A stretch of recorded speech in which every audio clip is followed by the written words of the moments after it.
경희대학교 김종희 교수님이 쓴 조금은 재미있는 글이 있어서 먼저 소개를 하려고 합니다.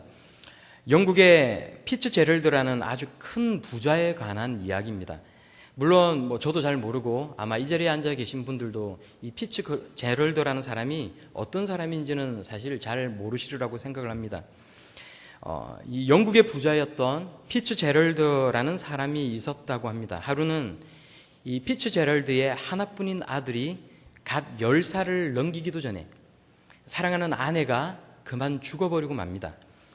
그 후로 아내 없이 이 피츠제럴드는 정성을 다해서 아들을 돌보았어요. 하지만 그 아들 역시 병을 얻어서 앓다가 이 아들이 20살이 되기 전에 그만 이 아들까지 죽어버리고 맙니다. 홀로 남은 피츠제럴드는 예술계의 거장들이 만든 작품들을 수집하면서 자신의 가족들을 잃어버린 그 슬픔을 잊어버리러 애쓰며 평생을 그렇게 살았다고 합니다. 그리고 이제 세월이 흘러갑니다. 이 피츠제럴드라는 사람도 이제 병으로 죽게 되었는데 죽음을 문턱에 두고 유언장을 작성을 합니다. 그리고 그 유언장 속에 그동안 자기가 모았던 재산을 어떻게 처분할 것인지를 밝혀둡니다. 이 유언장에 따르면 이 피츠제럴드가 그동안에 가지고 있던 모든 예술 작품들을 모두 경매에 내놓게 되어 있습니다. 그 소장품의 값어치는 수백만 파운드에 달한다고 하고요. 그 양으로 보거나 아니면 그 가치로 보거나 세상의 모든 사람들의 이목을 집중시키기에 충분하였다라고 합니다. 이제 경매하는 날이 되었고요. 경매 시작 전에 참가자가 그 소장품들을 관람할 수 있도록 먼저 앞에 전시를 해 놓았는데요. 이것을 보기 위해 수많은 사람들이 모여들었습니다. 그런데 그 뛰어난 작품들 가운데에 별로 사람들의 눈에 띄지 않는 보잘것없는 그림 한 점이 놓여 있었습니다. 그 그림은 영국의 어느 지방에 살던 이름 없는 무명의 작가가 피츠제럴드의 일찍 죽었던 하나밖에 없던 그 아들을 그린 그림이었다라고 합니다. 그리고 그 그림의 밑에는 사랑하는 내 아들이라는 제목이 붙어 있었습니다. 이제 경매가 시작되었고요. 사랑하는 내 아들이라는 제목이 붙은 이 그림이 제일 먼저 경매로 나왔습니다. 근데 이 그림에 아무도 관심을 가져주지 않는 거예요. 얼마간의 시간이 흐릅니다. 그리고 경매장 제일 뒤에 앉아있던 어느 초라한 옷차림의 어떤 늙은이가 손을 번쩍 들고는 조용히 이야기를 합니다. 제가 그 그림을 사겠습니다. 그 그림을 사려는 경쟁자가 아무도 없었기 때문에 그 그림은 가진 돈이 얼마 없는 이 늙은 노인에게 낙찰이 되었습니다. 이 노인은 그 피츠제럴드의 아들이 죽기 전까지 어릴 때부터 돌보아왔던 그 아들을 돌보았던 노인이었다고 합니다. 이제 첫 경매가 끝나고요.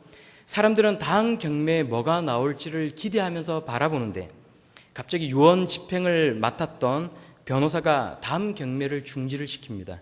그리고 큰 소리로 피츠제럴드의 유언장을 읽습니다. 누구든지 사랑하는 내 아들이 그려진 그림을 사는 사람에게 나의 모든 소장품을 준다.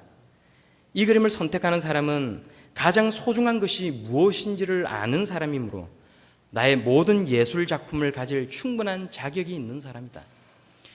결론적으로 그 늙은 돈이 얼마 없는 그 할아버지가 피츠제럴드의 모든 예술 작품을 가지게 되었다는 이야기입니다.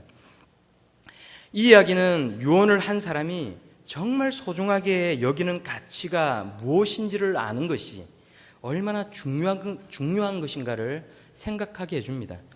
유언하는 사람의 진심과 간절한 소망이 담겨져 있습니다. 그래서 유언은 그 유언을 받는 사람들의 삶에 아주 소중한 지침이 되어줍니다. 유언에는 보통 자녀들이 어떻게 살아야 할지에 대한 애절한 바람이 들어있기도 하고요.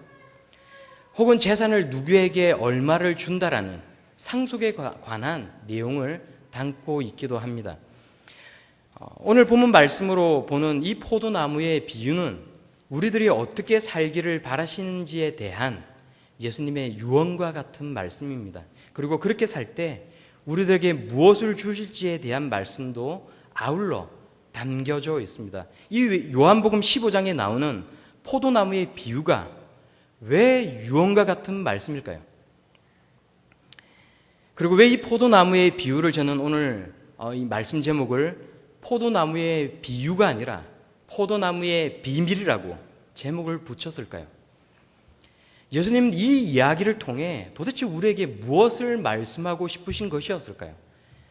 저는 오늘 이 요한복음 15장의 말씀을 통해 이 예수 그리스도의 말씀을 유언과 같은 이 중요한 말씀을 묵상해 보고자 합니다. 요한복음서는 많이들 알고 계신 것처럼 사랑의 사도라고 불리는 요한이 마태, 마가, 누가, 요한 이 4개의 복음서 중에서 가장 뒤에 쓴 복음서로 알려져 있습니다. 다른 복음서보다 뒤에 이것이 기록되다 보니까 나머지 3 복음서에 없는 부분을 많이 넣어두었고, 특히 예수님의 그 행적보다는 예수님께서 하신 말씀을 많이 기록해 두었습니다.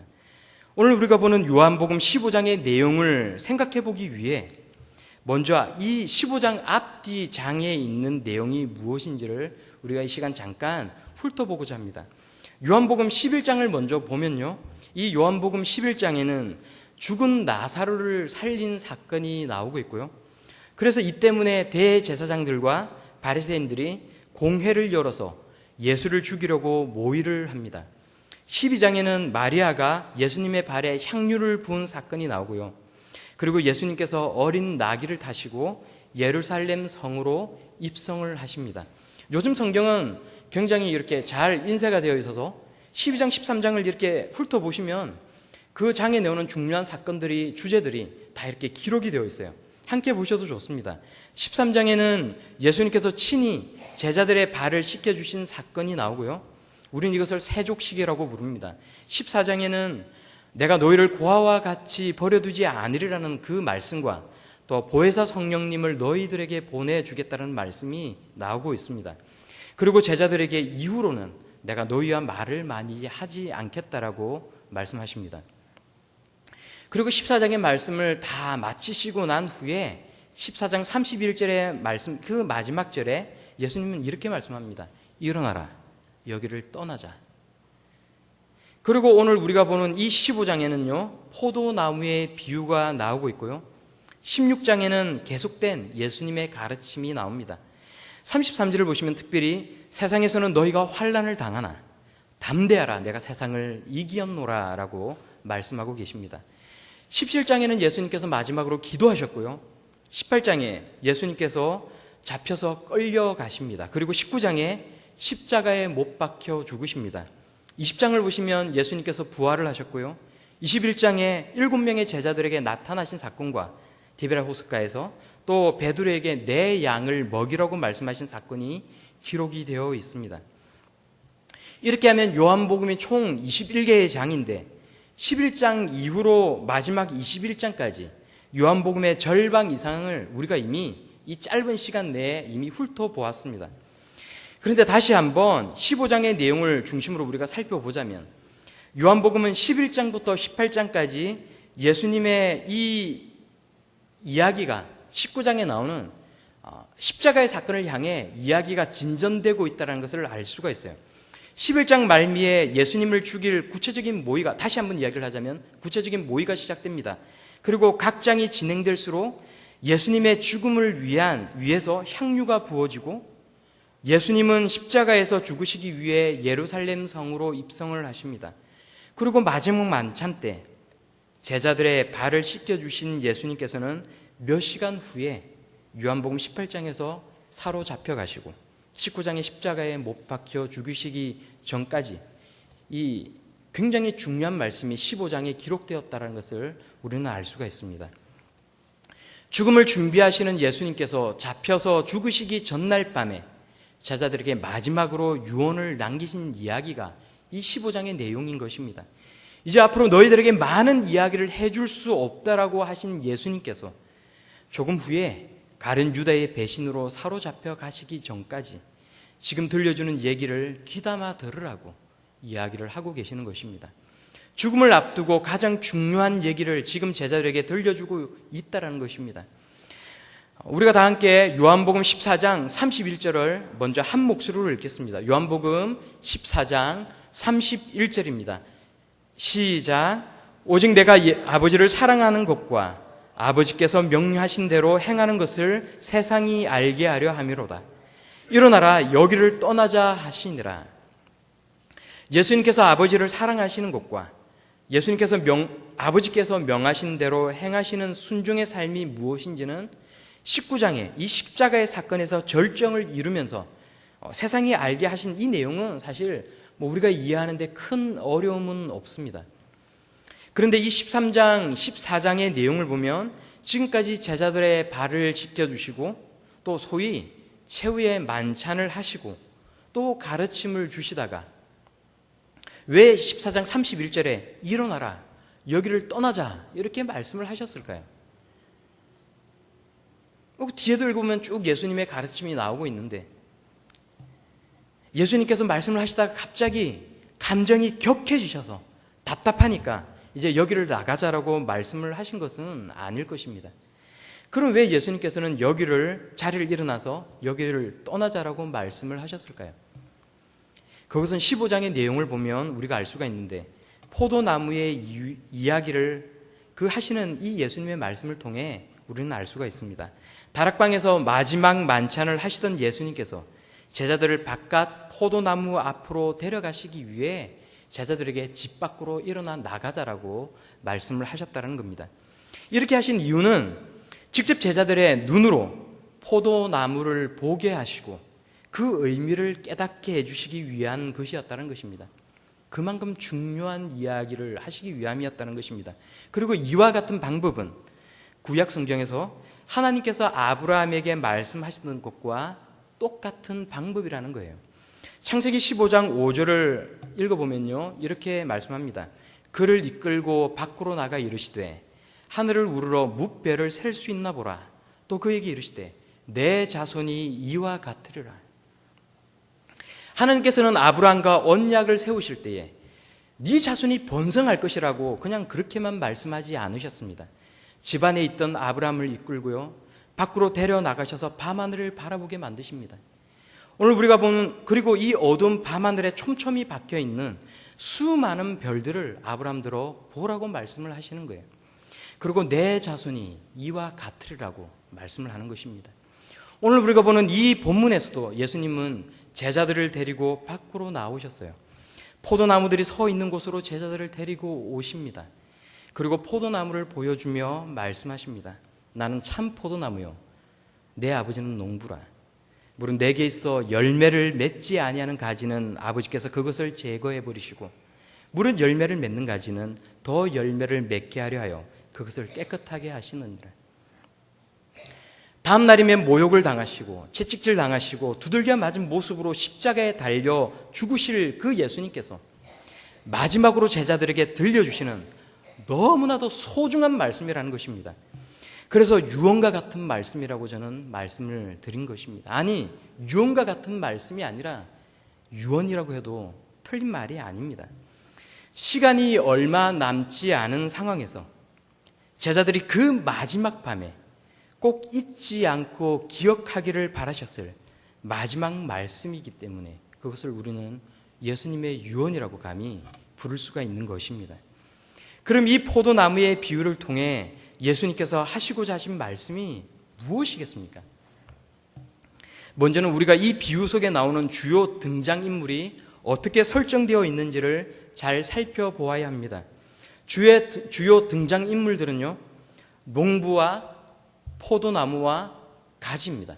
도대체 가지가 어떻게 등장인물이 될 수 있느냐 이렇게 생각을 하시는 분이 계실지 모르겠지만 이 포도나무의 비유를 가지고 우리가 연극을 한다라면 주일학교에서 연극을 한다라면 그렇게 나눌 수 있다는 거예요.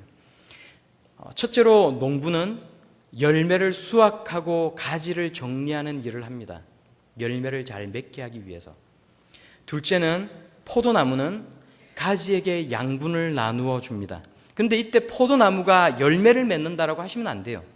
열매를 맺는 것은 포도나무가 아니라 가지입니다.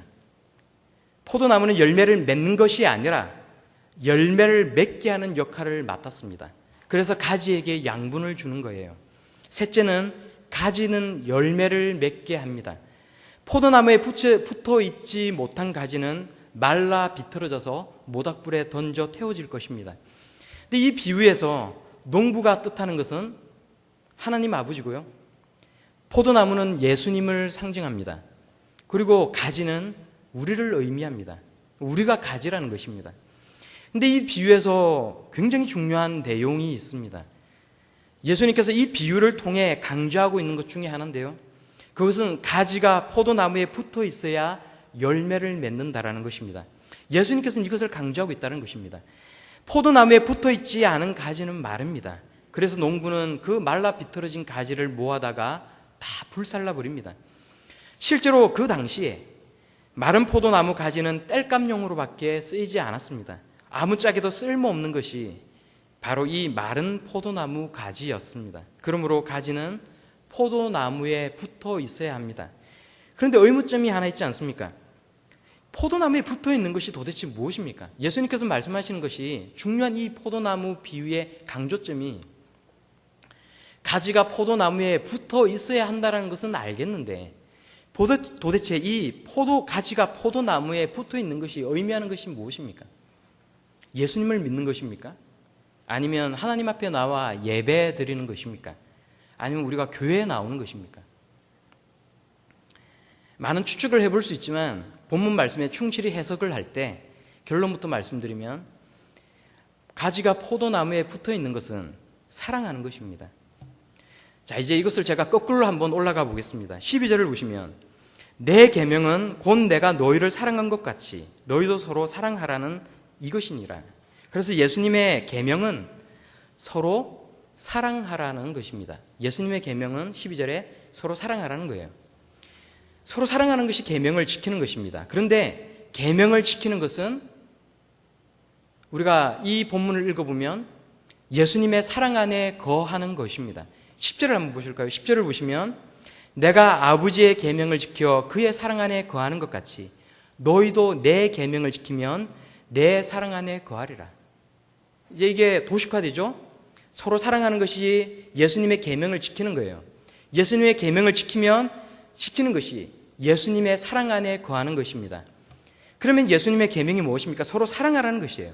서로 사랑하는 것이 예수님의 사랑 안에 거하는 것입니다. 예수님의 사랑 안에 거하는 것은 그럼 또 무엇입니까? 예수님의 사랑 안에 거하는 것은 예수님 안에 거하는 것인데 포도나무에 붙어 있는 것이라는 거예요. 4절을 보시면요. 내 안에 거하라. 나도 너희 안에 거하리라. 내 안에 거하라. 가지가 포도나무에 붙어 있지 아니하면 스스로 열매를 맺을 수 없음 같이 너희도 내 안에 있지 아니하면 그러하리라. 하반절에 예수님 안에 있지 않은 것은 가지가 포도나무에 붙어 있지 않는 것이라고 이야기를 합니다. 맞죠? 하반절을 보시면 가지가 포도나무에 붙어 있지 아니하면 스스로 열매를 맺을 수 없는데 너희도 내 안에 있지 않으면 그와 같은 것이라고 말씀을 하시는 거예요. 이 말을 뒤집어 반대로 이야기를 하면 가지가 포도나무에 붙어 있는 것은 무엇입니까? 예수님의 사랑 안에 거하는 것이에요. 자, 이제 거꾸로 밑에부터 다시 한번 올라와 보겠습니다. 서로 사랑하는 것은요, 예수님의 계명을 지키는 것입니다. 예수님의 계명을 지키는 것은 예수님의 사랑 안에 거하는 것입니다. 예수님의 사랑 안에 거하는 것은 가지가 포도나무에 붙어 있는 것입니다. 얼마든지 우리가 사변적으로 다른 생각을 해볼 수 있지만 오늘 본문 말씀은 우리의 어떤 사변적으로 생각할 수 있는 다른 것을 얘기하고 있지 않습니다. 서로 사랑하는 것이 계명을 지키는 것이고요. 계명을 지키는 것이 예수님 사랑 안에 거하는 것이고요. 예수님의 사랑 안에 거하는 것이 가지가 포도나무에 붙어 있는 것입니다. 이것이 12절부터 10절 4절로 거꾸로 올라간 내용입니다. 그러므로 가지가 포도나무에 붙어 있는 것은 예수님의 사랑 안에 거하는 것이고 예수님의 사랑 안에 거하는 것은 예수님의 계명을 지키는 것이고 예수님의 계명을 지키는 것은 서로 사랑하는 것입니다. 형광펜으로 꺼놓으셔도 좋고요. 미치를 치셔도 좋습니다. 제 말이 틀린지 아닌지는 집에 가셔서 다시 한번 확인을 해보셔도 좋습니다. 그러므로 가지가 포도나무에 붙어 있는 것은 결론적으로 서로 사랑하는 것입니다. 사도 요한은 예수님의 이 말씀을 새겨듣고 사랑의 사도가 되었습니다. 예수님께서 예언과 같이 하신 이 말씀을 새겨들은 사도 요한은 사랑의 사도가 되었어요. 저는 오늘 설교 제목을 포도나무의 비밀이라고 했습니다. 이 포도나무의 비유가 포도나무의 비밀인 이유는 우리가 서로 사랑함으로써 얻게 되는 직접적인 유익입니다. 그러니까 포도나무의 비유를 제가 포도나무의 비밀이라고 한 이유는 우리가 서로 사랑함으로써 얻게 되는 직접적인 유익이 있기 때문이라고 다시 한번 말씀드리겠습니다. 오늘 본문 말씀을 통해 예수님께서 가지가 포도나무에 붙어 있어야 한다는 것 외에 또 강조하고 있는 말씀이 있어요. 그것은 7절 말씀을 보시면 너희가 내 안에 거하고 내 말이 너희 안에 거하면 무엇이든지 원하는 대로 구하라 그리하면 이루리라 라는 말씀입니다. 그러니까 쉽게 이 말을 쉽게 표현을 하면 기도하라, 내 이름으로 기도하라, 예수님의 이름으로 기도하라, 그러면 무엇이든지 다 이루라 라는 말씀입니다. 예수님은 예수님의 이름으로 구하면 이루겠다라고 우리들에게 약속하고 계십니다.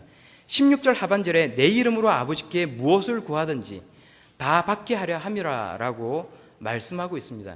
제가 지금 무슨 말씀을 드리려고 하는 거냐면 우리 기도 응답의 비결에 대해서 말씀을 드리고자 하는 겁니다. 우리가 하나님 앞에 숱하게 나와 기도를 합니다. 그런데 생각보다 우리가 기도 응답을 받는 것은 적어요. 예수님께서는 너희들에게 겨자씨만한 믿을만 있어도 이 산을 들어 저 산으로 옮겨라고 이야기를 해도 옮겨질 것이라고 말씀하셨는데 도대체 이 겨자씨 하늘만한 이 믿음이 얼마나 큰 것이길래 우리는 아무리 기도하고 기도해도 기도가 응답받지 못합니까? 오늘 많은 사람들이 주문을 외우듯이 교회에 나와 기도를 합니다. 내 기도가 응답받기를 원합니다. 나의 성공을 위해, 나의 안위를 위해 하나님 앞에 나와 기도합니다. 근데 왜 나의 기도가 응답받지 못합니까? 우리가 기억하는 것은 그냥 기도하라는 말씀 한마디만 아닙니까? 우리는 우리가 듣기 좋은 것만 기억을 하는 거예요. 예수님께서 기도하라고 말씀하셨고 구하라 찾아라 두드려라 말씀하신 하나님께서 예수님께서 분명히 이루어 주시겠다라는 그 말씀 한마디만 놓고 우리는 그 말씀에만 매달려 기도하는 거예요. 우리가 기도해도 응답받지 못하는 이유가 뭡니까? 오늘 본문 말씀을 통해 우리가 확인할 수 있는 우리가 기도해도 응답받지 못하는 그 이유가 무엇입니까? 다시 바꾸어 이야기하면 우리가 응답받을 수 있는 그 기도를 할 수 있는 그 비결이 무엇입니까? 서로 사랑하라는 것입니다. 7절 말씀을 다시 보시면 너희가 내 안에 거하고 내 말이 너희 안에 거하면 무엇이든지 원하는 대로 구하라 그리하면 이루리라고 말씀하고 있는 것입니다. 단순히 예수님의 이름으로 구하라는 것이 아닙니다. 너희가 내 안에 거한다는 말이 뭡니까? 예수님 안에 거한다는 말이 뭐예요? 가지가 포도나무에 붙어 있다는 거예요. 가지가 포도나무에 붙어 있다는 것이 뭡니까? 서로 사랑하라는 것입니다.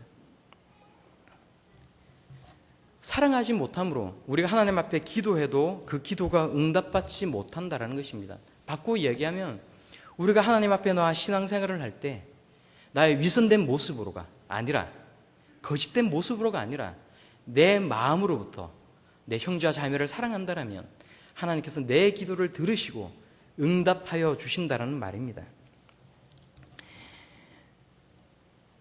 중요한 논점은 이것이고요. 이제 또 두 번째 논점이 있습니다. 2절 말씀을 우리가 다시 한번 보겠습니다. 2절 말씀을 보시면요. 다시 한번 우리가 집중을 위해 한번 읽어보겠습니다. 시작. 물은 내게 붙어 있어 열매를 맺지 아니하는 가지는 아버지께서 그것을 제거해 버리시고 물은 열매를 맺는 가지는 더 열매를 맺게 하려 하여 그것을 깨끗하게 하시느니라. 근데 이제 이 구절이 조금은 난해 구절이 될 수 있다는 거죠. 우리가 이 성경 본문 말씀을 보시면 예수님께서 두 가지를 말씀해 주고 계심을 볼 수가 있습니다. 첫째는 예수님께 붙어 있어서 열매를 맺지 아니하는 가지는 그것을 제거해 버린다는 거예요. 잘라 버린다는 거예요. cut off라고 하면 영어로 보면 take away나 cut off라는 단어를 쓰고 있습니다. 잘라 버린다는 거예요. 두 번째, 열매를 맺는 가지는 더 열매를 맺게 하려 해서 그것을 깨끗하게 한다고 합니다. 여기서 깨끗하게 한다는 말은 원어를 찾아보면 가지치기를 한다는 말이에요. 영어 성경을 봐도 푸른이라는 동사를 쓰고 있습니다. 그러니까 이 말은 뭐냐면 가지치기를 한다는 말이에요. 조금이라도 집에서 화분을 이렇게 원예를 조금 하시는 분들은 그 말이 무슨 말인지 다 이해를 하시리라고 생각을 해요. 이렇게 나무 가지가 열리는데 그 가지에 더 많은 꽃이 피게 하려면, 더 예쁘게 피려하게 하려면, 혹은 열매가 맺히게 하려면 그냥 열매가 맺힌 대로 가만두면 안 된다라는 것이죠. 그래서 가지치기를 잘해야 더욱더 잘 익은 열매가 혹은 예쁜 꽃이 풍성하게 열린다라는 거예요. 그래서 여기서 깨끗하게 한다는 말은 가지치기를 한단 말입니다. 그러면 열매 맺는 가지는 더 열매를 많이 맺히게 하기 위해서 가지치기를 한다는 말이 무슨 말인지는 알겠는데, 예수님께 붙어 있어서 열매를 맺지 아니하는 가지는 제거해 버린다는 말은 무슨 말일까요? 근데 이 말을 두고 지금까지 많은 신학자들과 목사님들은 이렇게 해석을 해왔습니다. 그것은 구원받지 못하는 사람들을 이야기하는 것이다. 다만 종교성을 가지고 신앙생활을 하기 때문에 자신의 안위만을 위하여 기복적으로 교회에 나오는 사람들이기 때문에 그 사람들은 늘 하나님 앞에 달라고만 한다는 것입니다. 제가 지금 이 얘기를 하는 것은 이 견해가 틀렸다는 말은 아니에요. 그러니까 늘 교회에 나와 신앙생활을 합니다. 기도를 합니다. 성경 말씀을 봐요. 설교를 듣습니다. 그렇지만 그 이유가 내가 그냥 단순히 이 세상에서의 복을 얻기 위해 신앙생활을 하고 있다는 거예요. 그래서 이것은 진정한 신앙생활이 아니라는 것입니다. 그저 예수님께 붙어 있어서 교회에 나와서 양분만을 쪽쪽 빨아먹을 뿐이지 아무런 열매를 맺지 않고 있다는 것입니다. 기독교는 종교성 가진 것을 신앙이 있다고 말하지 않습니다. 신앙은 달라고 하는 것이 아니에요. 거저 받았으므로 하나님 앞에 모든 것을 드리는 것이 신앙입니다. 내가 하나님 앞에 나와서 하나님의 양분을 쪽쪽 빨아먹는 사람은, 그러면서 전혀 열매를 맺지 못하는 사람은 신앙인이 아닙니다. 진정한 신앙인은 내가 하나님 앞에 드리기 위해 발부둥을 치는 사람입니다. 내 삶이 그게 다가가지 못한다 할지라도, 내가 오늘 실수하고 실패하고 내가 저 사람을 미워하고 내가 또 다른 죄를 짓는다 할지라도 내가 하나님 앞에 더 바른 삶을 살기 위해 회개하고 내가 하나님의 말씀대로 살기 위한 갈망이 내 안에 넘쳐서 내가 그것 때문에 몸부림치는 사람, 몸부림치는 그것이 하나님 앞에서의 참 신앙이라는 것입니다. 그래서 제거되어 버리는 가지는 종교성만을 가지고 기복적인 신앙을 하는 사람, 하나님께 주시는 양분만을 쪽쪽 빨아먹는 기생충과 같은 그런 가지라는 것입니다. 두 번째는 이 사람들 역시 구원받은 사람들이라고 이야기를 합니다. 근데 결국 이제 이 문제가 해결되기 위해서는 여기에서 이 제거해버리다라는 이 단어가 뜻하는 것이 무엇인지를 정확하게 해석하는 데 달려 있습니다. 여기서 이 제거해버리다라는 말이 무엇인가라는 것이 관건입니다. 원어를 찾아보면 헬라 원어에 이 제거해버리다라는 단어는 두 가지의 뜻을 가지고 있습니다. 첫 번째 뜻은 들어 올리다라는 뜻입니다. 그러니까 가장 기본적이고도 중요한 뜻은 들어 올리다라는 뜻이에요. 신약 성경에서는 들어 올리다라는 뜻으로만 사용이 되었고요. 대부분의 헬라어 문헌에서는, 그리스도의 문헌에서는 들어 올리다라는 뜻으로만 사용이 되어져 있습니다. 그런데 두 번째 뜻이 있어요. 많이 사용되는 뜻은 아니지만 두 번째 뜻은 제거하다라는 뜻이 있습니다. 70인역 성경이라는 게 있어요. 이게 뭐냐면 구약 성경을 헬라어로 기록한 성경, 헬라어로 번역한 성경입니다. 그런데 구약 성경에 제거하다라는 뜻을 가진 히브리어 단어를 이 70인역 성경을 보면 헬라어로 오늘 우리가 본문에 보는 이 단어를 사용하고 있거든요. 그래서 그 단어가 유일하게 신약 성경에서 오늘 이 포도나무 비유의 이 2절에 15장 2절에만 제거해버리다라는 뜻으로 사용되어지고 있다는 것입니다. 그래서 어떤 이제 신학자는 그렇게 이야기하는 것이죠. 이것은 잘못된 사용이다. 절대로 헬라어 다른 성경 외에 다른 문헌을 보거나 아니면 신약 성경을 볼 때 이 단어의 뜻이 제거하다라는 뜻으로 사용된 적이 없다라는 것입니다. 그래서 이 말의 뜻은 들어 올리다라는 뜻이라는 거죠. 그래서 이 2절을 다시 한번 제가 읽어드리면 이렇습니다. 물은 내게 붙어 있어 열매를 맺지 아니하는 가지는 아버지께서 그것을 들어 올리시고. 근데 이게 이제 그런 줄은 알겠는데 도대체 이 들어 올리다라는 말이 그러면 또 도대체 무슨 뜻인가? 우리가 의문점을 가질 수가 있습니다. 근데 이렇게 해석할 수 있는 정당한 이유는 이 가지가 예수님께 붙어 있다는 거예요. 예수님께서 하신 말씀은 가지가 포도나무에 붙어 있지 않으면 말라져 버린다라고 말씀을 하셨어요. 그런데 이 예수님께 붙어 있으면, 가지가 포도나무에 붙어 있으면 열매를 맺게 되어 있다고 말씀을 하시는 거예요. 그런데 왜 유독히 이 구절에서는 가지가 포도나무에 붙어 있는데 왜 열매를 맺지 못할까? 그리고 왜 하나님은 이 가지를, 농부는 제거해 버리는 것일까? 이제 여기서부터 의문점이 출발되는 거예요. 근데 이 문제는 의외로 이 포도나무를 길러보신 분들은 쉽게 이해를 할 수 있다는 것입니다. 저희 집은 제가 어릴 때 포도나무가 있었어요. 저희 집이 뭐 부잣집도 아니고 또 그렇다고 해서 저 시골에 있는 집은 아닙니다. 부산이 시골은 아니거든요. 근데 이제 저희 집에 작은 마당에 포도나무가 있었어요. 제가 이 포도나무는 기억나는 것이, 어릴 때 이 포도나무가 이 가지가 주렁주렁 이렇게 치렁치렁 이렇게 내려와요. 그러면 이제 제가 어렸을 때 이 포도나무 가지를 매달고 타전놀이를 합니다. 그리고 하나 또 제가 기억나는 것은, 저희 집 앞에 살던 제 굉장히 친한 친구가 있었는데, 어느 날 이 친구가 이제 다른 지역으로 이사를 갔어요. 근데 그 당시에는, 제가 어렸을 때는 뭐 핸드폰이 있는 것도 아니고 또 그렇다고 해서 인터넷이 되는 그런 시절도 아니라, 다른 동네로 이사를 가면 가까이 있지 못하면 만날 수가 없는 거예요. 근데 제가 이 친구가 이사를 갈 때 그 사실을 받아들이기가 너무 싫었던 거예요. 그래서 이사를 가는 날, 이제 그날 이삿짐을 다 차에다 싣고 이 친구가 저를 만나러 저희 집 대문을 열고 상민아 놀자 그러고 이야기를 하는데, 제가 그게 이제 그 상황이 너무 싫다 보니까, 저도 그때 도대체 왜 그랬는지는 모르겠습니다. 이제 포도나무 그 가지에 매달려서 동생하고 그냥 못 들은 척하고 계속 놀았어요. 해가 지도록 놀았습니다. 그리고 이제 해가 졌는데, 이제 불현듯 그 친구 생각이 나서 제가 이제 저희 어머니에게 그 친구 이사를 갔느냐 물으니까 이제 그 친구 이사를 갔다. 왜 걔가 계속 이제 그 트럭이 떠나기 전에, 이삿짐 차가 떠나기 전에 대문 앞에서 계속해서 놀자라고 이야기를 했는데 왜 작별 인사를 안 했냐, 그렇게 물어보시더라고요. 근데 저는 작별 인사를 너무 하기 싫었던 거예요. 근데 이제 그랬던 기억이 나거든요. 근데 이 포도나무 가지에 그랬더니 놀았던 그 기억이 납니다. 근데 이 포도나무의 비밀이란 책을 쓰신, 뭐 제가 이제 개인적으로는 참 좋아하는 목사님이 있습니다. 제가 이 책의 내용에, 그 책의 내용에 전적으로 동의하지는 않습니다. 오늘 제가 말씀드린 이 내용과 그 책의 내용과 상당히 다른 부분도 많이 있어요. 그런데 제가 그 책을 읽다가 그 말이 맞지라고 생각을 했습니다. 책 제목은 포도나무의 비밀이라는 책이고요. 갑자기 목사님 이름이 생각이 안 나는데 여기 적어놨는데 뒤섞여 있는 바람에, 그러니까 뭐 상당히 유명한 책이기도 하고 많은 교회에서 이 책을 가지고 성경 공부를 하기도 해요. 뭐 제자 훈련을 하기도 하고. 근데 그 책에 보면 이런 이야기가 나옵니다. 이런 일화가 나와요. 그 책을 쓰신 목사님께서, 한 분은 이제 목사님들 모임이 있어서 모임을 갔는데 거기서 어떤 이제 시골 농부를 만났다라는 거죠.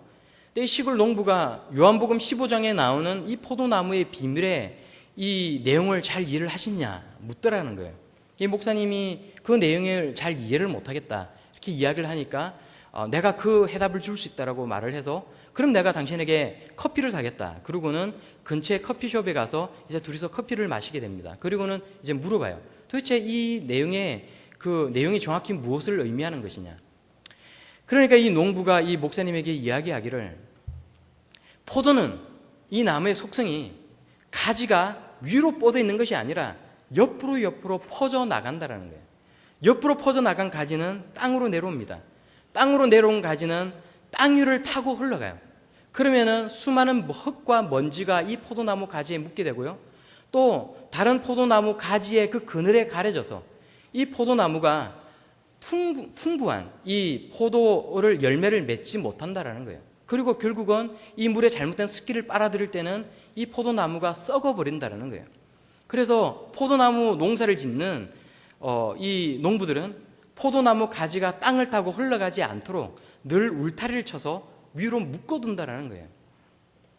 그런데 그럼에도 불구하고 가끔 가다가 이 포도나무 가지가 옆으로 퍼져서 땅을 타고 흘러내려가는 가지가 있습니다.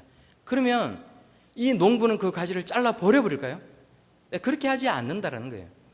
이 포도나무 가지를 깨끗하게 씻어서요, 흙을 다 떨어내고 이 포도나무 가지를 위에 울타리에 잘 메어서 햇볕이 잘 드는 곳에 이렇게 올려둔다라는 거예요. 예수님께서 물은 내게 붙어 있어 열매를 맺지 아니하는 가지는 아버지께서 그것을 제거해 버리시는 것이 아니라, 누구라도 포도나무 농사를 지어본 농부라면 열매를 맺지 아니하는 가지는 그것을 제거해 버리는 것이 아니라 그것을 들어 올려 열매를 잘 맺을 수 있도록 그것을 위에 울타리 위로 들어 올려둔다, 묶어둔다는 거예요. 하나님은 우리를 버리시는 분이 아닙니다. 어느 쪽으로 해석해도 상관은 없어요. 제가 말씀드리고 싶은 것은, 하나님께서 내가 잘못된 삶을 산다 할지라도 하나님은 나를 버리시는 분이 아니십니다. 우리는 늘 실패하고 잘못된 삶을 살아가요. 교회 생활을 오래 하면 우리가 얻게 되는 부작용이 뭔지 아십니까? 거짓말을 많이 한다는 거예요. 위선적으로 변해간다는 것입니다. 좋은 모습을 보이기 위해, 특별히 앞에 서는 사람은 더 그렇죠. 저와 같은 사람은 더 그렇습니다. 좋은 모습을 보이기 위해 사람들 앞에 위선적인 모습을 보인다는 거예요.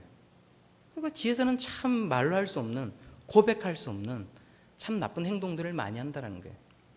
근데 이런 삶이 반복되면 더 성화되어 가면 얼마나 좋겠습니까만, 사람은 참 그렇지 못한 것 같아요. 내 잘못을 정당화시키고요, 그것이 잘못이 아니라고 이야기를 합니다. 다른 사람이 향해서는 왜 그렇게 살지 못하냐고 손가락질을 하면서 나는 내 잘못된 삶을 정당화시키고 위선적인 모습만을 보인다라는 거예요. 내가 아픈 것은 누구보다 잘 알고, 그래서 누가 심각한 질병에 걸려 골골거리는 것보다 내가 걸린 고뿌리, 내 감기가 그 사람의 아픔보다 더 아픈 거예요. 나의 이익에는 굉장히 민감합니다. 내 이익은 무엇도 양보할 수 없어요. 그러나 다른 사람이 얻는 아픔, 다른 사람이 가지는 그 마음의 고통, 그런 거에는 관심이 없다는 거예요. 이것이 우리들의 삶의 모습이라는 것입니다. 예수님께서 왜 십자가에 달려 몇 시간 후면 십자가에 달려 돌아가실 것인데, 왜 그 마지막에 그 유언의 말씀 가운데 이 포도나무의 비유를 우리들에게 말씀하셨을까? 오늘 현대를 살아가는 우리의 모습이 이와 같기 때문에 그러한 삶을 살지 말라고 말씀을 하셨다는 것입니다. 마음으로부터 사랑할 수 있기를 바랍니다. 열매를 맺는 것은 마음으로부터 사랑하는 마음이 겉으로 드러나는 것이에요. 마음으로부터 사랑할 수 있기를 바랍니다. 위선이 아니라, 끊임없이 만들어낸 그 거짓말이 아니라, 정말로 내가 사랑하는 그 사람들만을 사랑하는 것이 아니라 모든 사람을 마음으로부터 사랑해 줄 수 있는 우리의 모습들이 될 수 있기를 바랍니다. 얼마만큼 사랑해야 됩니까? 늘 드리는 말씀이지만 기본만 하시면 돼요. 우리는 기본조차 못합니다. 또 내가 기본을 해서 저 사람을 사랑했는데 저 사람이 여전히 내 마음을 아프게 해요. 상관은 없어요. 그건 그 사람이 책임지고 가야 할 몫입니다. 나는 그냥 내 기본적인 것만 하면 되는 것입니다. 그 기본적인 것조차도 사실은 우리들에게 너무나도 힘든 일이라는 것입니다. 오늘 말씀을 정리하겠습니다. 예수님께서 왜 유언과 같은 이 말씀 속에서 이 포도나무의 비밀을 이야기하셨을까요? 그것은 이 내용이 너무나도 중요하기 때문입니다. 포도나무의 이 비유를 통해 우리들에게 말씀하고자 하시는 것은 무엇일까요? 가지가 포도나무에 붙어 있어야 한다는 거예요. 가지가 포도나무에 붙어 있는 것은 무엇입니까? 서로 사랑하는 것입니다. 우리가 참으로 서로 사랑함으로써 하나님 안에서 하나된 모습을 보이고, 정말 누가 오더라도 따뜻한 부평 동부교회 사랑의 또 믿음의 신앙 공동체가 다 될 수 있기를 예수님의 이름으로 축원합니다. 기도하겠습니다. 좋으신 아버지 하나님, 은혜를 감사드립니다. 하나님의 자녀 되게 하시고 하나님께 붙어 있게 하신 그 은혜를 감사를 드립니다. 저희가 하나님을 택한 것이 아니라 하나님께서 저희를 택정해 주셨고, 가지가 포도나무에 붙어 있을 수 있도록 허락해 주신 은혜를 믿습니다. 아버지 하나님, 참으로 저희들이 이 땅의 삶을 살아갈 때 사랑할 수 있기를 원합니다. 기본만큼이라도 사랑할 수 있기를 원합니다. 온갖 위선과 거짓으로 살아가는 것이 아니라 내가 사랑할 수 없는 그 사랑까지도 내가 그 사랑을 사랑함으로써 내게 얻는 유익이 없으며 비록 현실적으로 손해보는 것이 있다 할지라도 기본만큼은 사랑할 수 있는 모습을 볼 수 있기를 바랍니다. 주의 나약함을 도와주시옵소서. 예수님의 이름으로 기도드리옵나이다. 아멘.